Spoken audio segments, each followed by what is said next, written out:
1, 2, 3 eggs. Then I'm going to put a little bit of yogurt in there because we'll do the same thing. And Melissa, can you grab me a little bit of salt too? Thank you. And the pepper milk. So this is all done the night before. All the eggs were mixed, ready to go.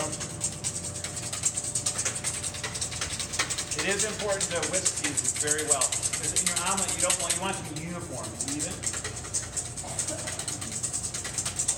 And if you have a little bit of whites and a little bit of yolks in there, they kind of look like it's freckled and it's not very good.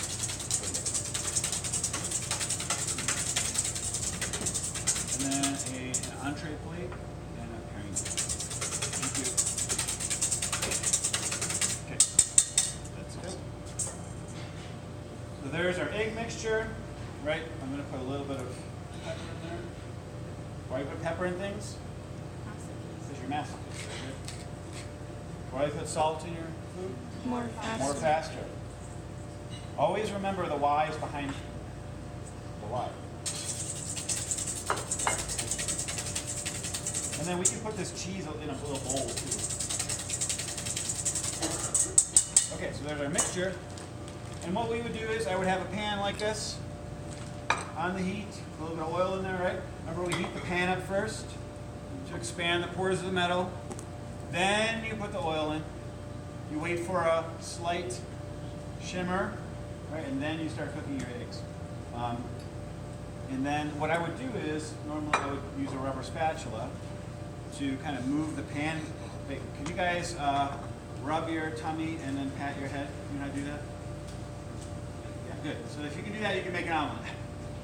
Because all you're doing is moving your pan back and forth this way, and then moving your whisk in circles. So that's the motion. And you want to, for regular omelets, you want to break up the curd before it sets too hard. Okay, so the purpose of breaking up the curd is to make a really tender, beautiful omelet. Okay, and there's two basic omelets that are made. There's a classic French omelet. And then there is, some people call it a country omelet, or some people call it an American omelet. And there's no right or wrong per se. One is supple and delicate and very tender when you're eating it. And one is a little bit more thick and has a little bit more spongy of a mouthfeel, and it's more dense. And again, there's no right or wrong in this stuff. But when we do the demo, we want to see the classic French omelet because it's much harder to do. And it shows more finesse and technique. But if you're doing the French omelet, you would break up the curd to make the curds really, really small. And then you let it set. And then I pass it to you, you put your filling in there, we roll it over, and let it set, and then you flip it and roll it out. Now there's a famous chef named Auguste Escoffier, who wrote a book called Le Guide Culinaire, the Culinary Guide. And he was the first French chef that wrote down everything in a book and made like the code. He's also the one that gave you these jackets and the hat and the brigade system. He's accredited with all that. He didn't do all that on his own, but he's the one that wrote it down, and victory goes to the historians, right? So. He's also, if you look in his book, how he describes an omelet, it's very interesting. He describes it as scrambled eggs in an envelope. That's the visualization. So if you picture just an envelope, right, and then you just put some scrambled eggs in there, and you seal it, put a stamp on there, you mail it now. But you can see, so that's the imagery I want you to think of right now. Scrambled eggs inside of an envelope, okay? Now, when we were making these one time, I was getting a little behind because we were so busy, and then you helped out making these, right? And then I went to go find my spatula, and I couldn't find it.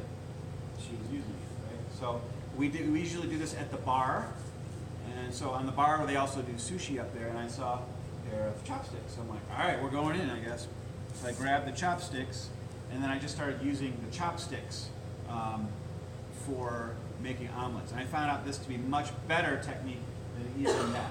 Because now you have two small things that are breaking up the curd, and you get them even finer that way. We did an experiment with one with a rubber spatula and one with chopsticks, and the chopsticks worked a lot better.